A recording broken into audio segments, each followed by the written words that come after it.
నానే మాట్లాడుతున్నారు, లైవ్ లో చూద్దాం. జైపాల్ గారు మీరు సారీ నువ్వు అని వచ్చింది పొరపాటు అలవాట్లో నాకు నా లక్షణం అయిపోయింది కదా. మీరు అన్నారు కదా, నేను చాలా అదే ఇదని దీంట్లో మొత్తం చాలా చదివా మీ గురించి, మీరు మీ కవి హృదయాల గురించి, నా గురించి మీరు గొప్పగా చిత్రీకరించిన దాని గురించి అన్ని చదివాను. మీ పబ్లిసిటీ కోసం, రాజకీయ ఎదుగుదల కోసం పోలీసు వారి యొక్క ప్రతిష్టను దెబ్బతీసేలా మాట్లాడుతున్న మీ వ్యాఖ్యలను ఖండిస్తున్నాం. ఇదే రకంగా వ్యవహరిస్తే పోలీసు వారి విధులకు ఆటంకం కలిగించేలా ఉన్న మీ యొక్క కార్యకలాపాలపై చట్ట ప్రకారం కఠిన చర్యలు తీసుకోండి. ఆల్రెడీ మా అబ్బాయి మీద కేసు కట్టారు. తెల్లారుజామున జైపాల్ గారు మీరిచ్చిన ఫిర్యాదుతో నా మీద తెల్లారుజామున 2ంటికి ఎప్పుడో కేసు కట్టారని చెప్తున్నారు. కట్టండి కాదండి. కేసులు కట్టి ఏంటి అక్రమ కేసులు ఎన్ని నిలబడతాయి? అక్రమ కేసులు నిలబడతాయా?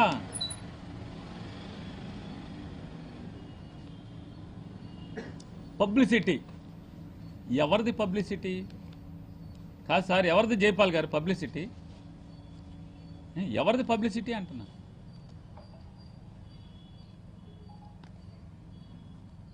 మేము పబ్లిసిటీ కోసం రాజకీయ ఎదుగుదల నాది. ఇంకేం ఎదగను బాబు జైపాల్ గారు. నేను ఇంకేం ఎదను? ముఖ్యమంత్రిగా ఇంకెక్కడ అవుతాను? అవదు కదా, మాకు ముఖ్యమంత్రి జగనే. ఇక నేను అయిపోయింది, అన్నీ మానేజాయి. ఇప్పుడు ఏమి వద్దనే కదా, 3 సార్లు ఎమ్మెల్యే అయిపోయా, ఈ ఊరికి చేయాల్సింది చేసేసా, మంత్రి కూడా అయిపోయింది, ఇక చాలులే బాబు అని చెప్పని నేను మానుకున్నా. ఇంకా నేనేం ఎదుగుతాను? నా ఎదుగుదల, నా పబ్లిసిటీ, ఇంకేం పబ్లిసిటీ? ప్రస్తుతం జైపాల్ గారు, నా ఉద్యోగం తెలుగుదేశం ప్రభుత్వం చేస్తున్నటువంటి దురాగతాలని, అక్రమాలని, దుందుడుకు చర్యల్ని, దోపిడీల్ని, ప్రజల్ని దోచుకునే చోట ఎక్కడెక్కడ జరుగుతుందో ఆ దాంట్లో పోరాటం చేస్తున్నటువంటి కృష్ణా జిల్లాలోని వైఎస్ఆర్ కాంగ్రెస్ పార్టీ ప్రతి కార్యకర్తకి అండగా ఉద్యోగం చేయటమే నా విధి నిర్వహణ. దానిలో భాగంగా ఆ దోపిడీదారులకు ఎవరెవరైతే కొమ్ము కాస్తుంటారో వాళ్ళని కూడా గట్టిగా నిలదీయటం అనేది నా ఉద్యోగ ధర్మం, నేను చేయాల్సినటువంటి విధి. దానిలో భాగమే నువ్వు నన్ను పబ్లిసిటీ అనుకున్నా సార్, జైపాల్ సార్, మీరు నన్ను దాన్ని పబ్లిసిటీ అనుకున్నా, నా రాజకీయ ఎదుగుదల అనుకున్నా, ఏమనుకున్నా నిలదీయటం మాత్రం ఆగదు జైపాల్ గారు. ప్రశ్నించటం ఆగదు జైపాల్ గారు. కేసు కట్టి జైల్లో వేసినంత మాత్రాన జైలు ఊసలలో లోపల నుంచి కూడా ప్రశ్నిస్తూనే ఉంటాను జైపాల్ గారు. నేను అనుచిత వ్యాఖ్యలు పోలీసు శాఖ నుంచండి. పోలీసు శాఖ ఏంటి? ఇందులో శాఖ ఎక్కడొచ్చింది జైపాల్ గారు? శాఖ ఎక్కడొచ్చింది అంటున్నా. నేను మొన్న పామర్లో కూడా చెప్పా, మాలో ఎలా అయితే రాజకీయ నాయకుల్లో ఎలా అయితే తప్పుడు వాళ్ళు కొంతమంది ఉన్నారో, బుద్ధి గడ్డి తిని పేకాట్ల మీద బతుకుతున్నారో, క్లబ్బులు నడిపి బతుకుతున్నారో, ఇసుక తిని బతుకుతున్నారో, మట్టి అమ్ముకుని బతుకుతున్నారో, జనాలకి పనులు చేయడానికి లంచాలు తీసుకుని బతుకుతున్నారో, కాంట్రాక్టర్ల దగ్గర బల్ల కింద చేయి పెట్టి లంచాలు తీసుకుని బతుకుతున్నారో, మాలో చెడిపోయినట్టుగానే కొంతమంది పోలీసుల్లో కూడా కొంతమంది అధికారులు, ఉద్యోగస్తులు చెడిపోయి ఉన్నారండి. వారిని ఉద్దేశించి మాత్రమే మాట్లాడుతున్నాను అని చెప్పాను. అంటే మీలో చెడిపోయినా కూడా మేమేం మాట్లాడకూడదు ఎవరిని? కాదండి, మీలో చెడిపోయిన ఉన్నవాళ్ళు కూడా తప్పుడు కేసులు కట్టి దుర్మార్గాలు చేస్తుంటే కూడా మాట్లాడకూడదా? అది శాఖకి సంబంధం ఏముడుతుంది? కృష్ణా జిల్లాలో దాదాపుగా 3500 నుంచి 4000 మంది పోలీస్ శాఖలో పనిచేస్తున్నారు. అందరూ జైపాల్ గారు లాగా నీతిగా, నిక్కచ్చిగా, నికార్సుగా. జైపాల్ గారు మీలాగా అందరు లేరు, కొద్దిమంది తేడాగా ఉన్నారు. అక్కడక్కడ వేళ్ల మీద లెక్క పెట్టేట్టుగా యూనిఫామ్ వేసుకుని బారులోకి వెళ్ళి తాగుతున్నారండి. నీలాగా నిక్కచ్చిగా ఎవరు లేరు జైపాల్ గారు. నువ్వేమనుకుంటున్నావు? అంతా నేనే అనుకుంటున్నావు. మీకులాగా అంతా ఉంటలా పోలీస్ వ్యవస్థలో. మాలో చెడిపోయినట్టే మీలో కూడా కొంతమంది తేడాగా ఉన్నారు. కొద్దిమంది భయం కూడా లేకుండా, అంటే ఉద్యోగం, విధి నిర్వహణ, నెత్తి మీద సింహం, భుజం మీద సింహం అంటే కూడా భయం లేకుండా కొంతమంది పనిచేస్తున్నారు. అధికారంలో ఉన్న వారికి తొత్తులుగా పనిచేస్తున్నారు కొంతమంది. ఎప్పుడు మాట్లాడతారండి? బాధ కలిగినోడు, గాయపడ్డాడు, అన్యాయానికి గురిగా పడినోడు నిలదీస్తాడు. అతన్ని నిలదీస్తే మొత్తం మా 4000 మందిని నిలదీసినట్టు అంటే ఇక భగవంతుడే కాపాడాలి జైపాల్ గారు మిమ్మల్ని. ఇలా మీరు భావనలోకి తీసుకుని ఇలా మీరు మాట్లాడితే కనుక భగవంతుడు తప్పితే ఎవరు కాపాడలేరు. అంటే ఎలా ఉందంటే ఇదేదో నియంత రాజ్యం. ఇది నియంత రాజ్యంలో విలేకరులు వార్త రాసినా జైల్లో వేయటమే, సామాన్యుడు ప్రశ్నించినా జైల్లో వేయటమే. చాలా డిక్టేటర్షిప్ కంట్రీలో ఉంటాయి. దేశ బహిష్కరణ, లేకపోతే 100 ఏళ్ళు. నెల్సన్ మండేలా జీవితం అదే కదా. అంటే నేను నెల్సన్ మండేలా అని అంటలా, అలా ఊహించుకుంటున్నారేమో. ఇక్కడ వ్యవస్థనే అది కాదు. ఇది ప్రజాస్వామ్య దేశం సార్, ప్రజాస్వామ్య దేశం జైపాల్ గారు.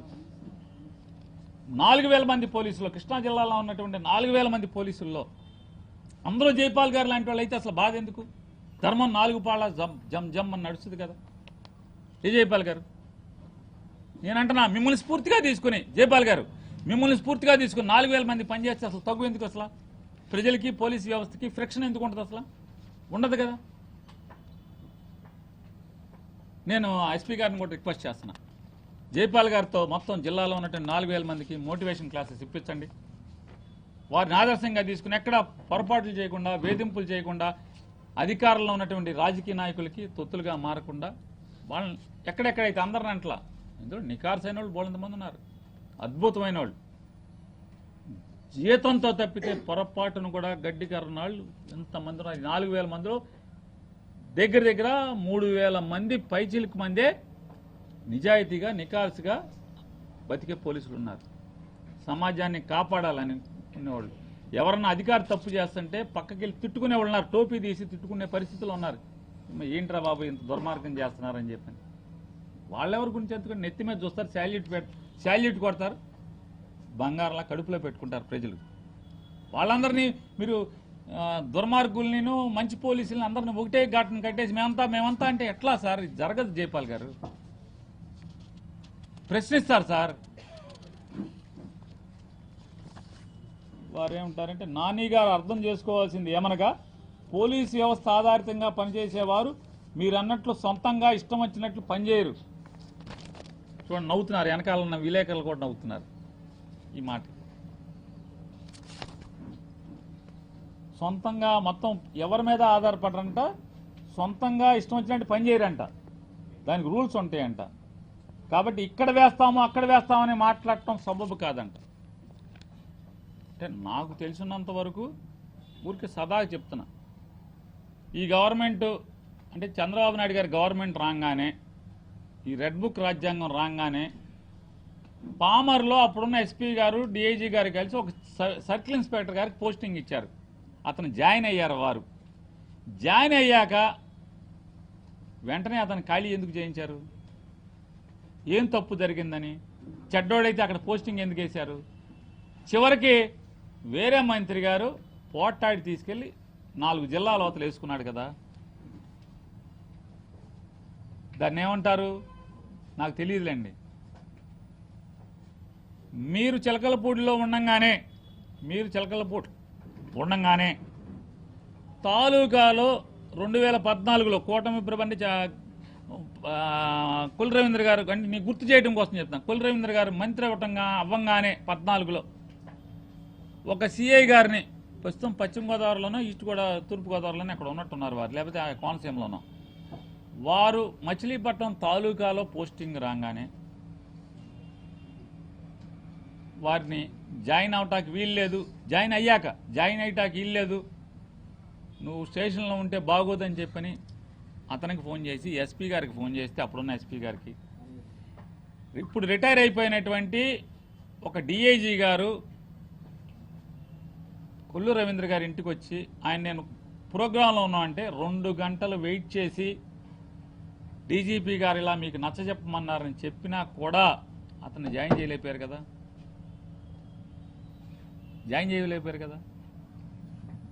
మీరంటే చాలామంది అధికారులకి గుండెల్లో ఉంటారు కాబట్టి, మీరు నిజాయితీ గలవారు కాబట్టి, నిక్కచ్చిగా పనిచేస్తారు కాబట్టి మీకు రికమెండేషన్ అవసరం రాకపోవచ్చు. జైపాల్ గారు, మీ ఎస్పీ ఆఫీసులో ఎస్పీ సిసి గారిని లేదా పోస్టింగులు చూసేటువంటి ఏవో గారిని చెప్పండి సార్ మన జైపాల్ గారికి. ఎమ్మెల్యే లెటర్ లేకుండా పోస్టింగ్లు ఇస్తారని చెప్తున్నాడు సార్ జైపాల్ గారు. చెప్పండి సార్ జైపాల్ గారికి. ఆయన గ్రౌండ్లోకి రావట్లా పాపం, ప్రెస్ మీట్ కోసమే వచ్చారు నిన్న గ్రౌండ్లోకి. ఒక్కసారి ఆఫీస్కి పిలిచి చెప్పండి సార్. నిన్నగాక మొన్న 3 రోజుల క్రితం పామర్లో ఒక సిఐ గారు వెళ్తే ఎమ్మెల్యే గారు తండ్రి గారు ఎవరితో మాట్లాడారో నేను చెప్పను.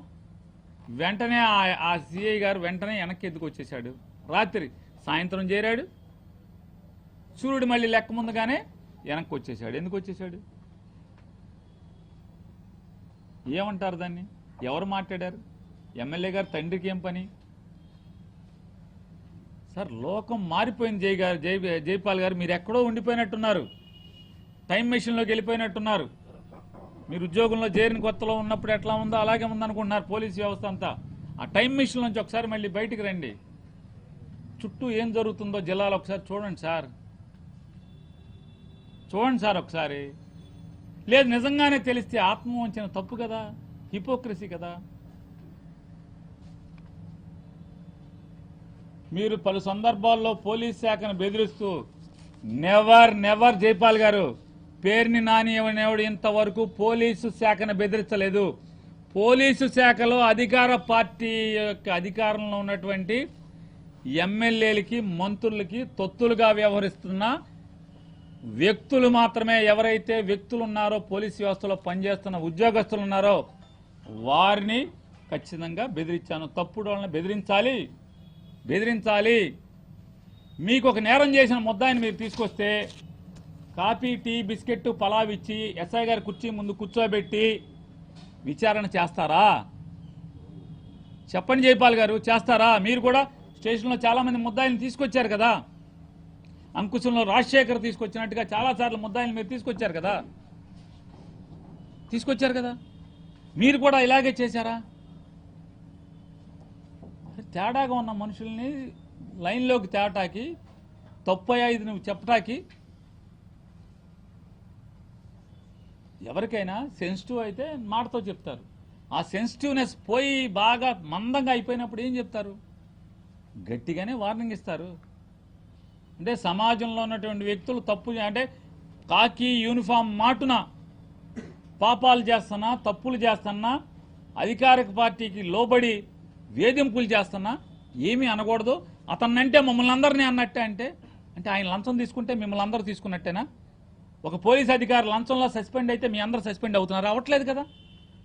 ఒక ఏసీబీ ఆఫీసర్ రైడ్ చేస్తే ఒక పోలీస్ అధికారి మీద అతను ఒక్కడు మాత్రం ఎందుకు సస్పెండ్ అవుతున్నాడు? మీరందరూ వెంటనే మీరు ప్రెస్ మీట్ పెట్టి మమ్మల్ని అందరినీ సస్పెండ్ చేసేయండి, అతన్ని సస్పెండ్ చేయటమేంటి, మమ్మల్ని అందరినీ సస్పెండ్ చేయండి అనాలి కదా జైపాల్ గారు. అంటలేదు కదా. ఇది కూడా అలాంటిదే. ఎవరైతే తప్పు చేస్తున్నారో తప్పు చేస్తున్న వాళ్ళని ప్రశ్నిస్తున్నాం, గట్టిగా మాట్లాడుతున్నాం, హెచ్చరిస్తున్నాం. ఇది తప్పయా, నువ్వు యూనిఫామ్ వేసుకున్నట్లా చేయకూడదు అని చెప్పని. అది నేను చేసింది నేరమే అయితే జైపాల్ గారు, మీరు ఏ దండన విధించినా, మీరు నన్ను ఏం చేసినా నేను సిద్ధంగా ఉన్నాను, శిరసావహిస్తాను. జైపాల్ గారు శిరసావహిస్తాను. ఎందుకంటే పబ్లిసిటీ కదా. నేను చాలా ఎదిగిపోవాలి, మంత్రి అయ్యానికి ముఖ్యమంత్రి అయిపోవాలి నేను. చెప్పారుగా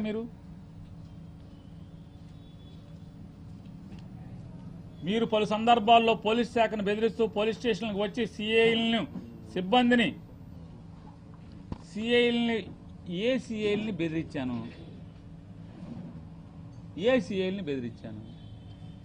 ఎంతమంది సిఐల్ని బెదిరించాను? జైపాల్ గారు మీరు ఇక్కడే ఉంటారుగా.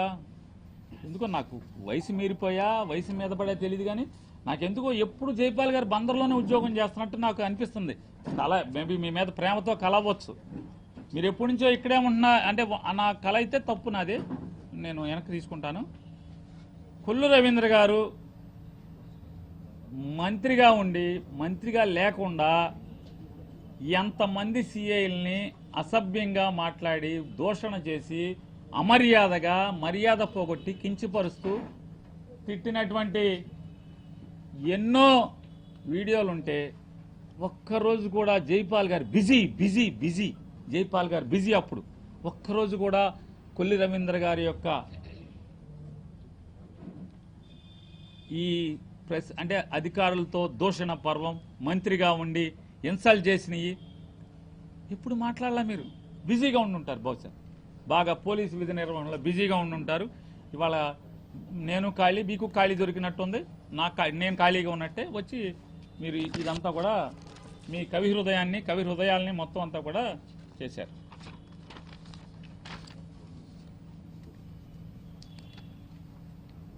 పార్టీలు అధికారం మారవచ్చు కానీ పోలీసు శాఖల అధికారులు సిబ్బంది సుదీర్ఘకాలం విధులు నిర్వహిస్తారు. మర్చిపోకూడదు ఈ విషయాన్ని. నాకే జైపాల్ గారు మీరు చెప్పింది ఎస్ సుదీర్ఘకాలం పనిచేస్తారు. మీరు సుదీర్ఘకాలమే పనిచేస్తున్నారు. మీరు సూపర్ కాపు మీరందరూ సుదీర్ఘకాలమే పనిచేస్తున్నారు. నేనేం దాంట్లో ఏమి పొరపాటును కూడా అది తేడా అన్నాం. కానీ 2 సంవత్సరాలు మించి పని చేయకూడదు సార్. ఒక ఆఫీసరు సుప్రీంకోర్టు రూల్స్ చెప్పినట్టు మీరు ఇష్టం వచ్చినట్టు నచ్చినట్టు మీ అధికారులకు నచ్చినట్టు లేకపోతే మీరు ధర్మంగా అద్భుతంగా ఎరగదీసి పనిచేస్తున్నా 2 ఏళ్లు మించి ఉండకూడదు. ఇది కోర్టు తీర్పు, పోలీసు శాసనం.